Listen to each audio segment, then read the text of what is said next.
இன்றைக்கி நம்ம puri side dish வந்து மீன் மேக்கர் கிரேவி எப்படி வைக்கலான்னு பார்க்கப்போம்.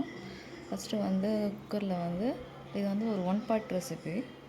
குக்கரில் எண்ணெய் ஊற்றி சோம்பு, கசகசா, பிரியாணி இலை, கிராம்பு, ஏலக்காய் இதெல்லாம் போட்டு வெங்காயம், தக்காளி இதெல்லாம் போட்டு நல்லா வதக்கிட்டு, அப்புறம் ஒரு 10 நிமிஷம் ஊற வச்ச மீன் மேக்கரையும் சேர்த்து போட்டு வதக்கி, அதுக்கப்புறம் இது முக்கியமான ஒரு பேஸ்ட்டு வந்து நம்ம சேர்க்கணும். அதில் என்னென்னா சின்ன வெங்காயம், அது துருவின தேங்காய், சோம்பு, கசகசா, பொட்டுக்கடலை, வேர்க்கடலை, பச்சை மிளகா,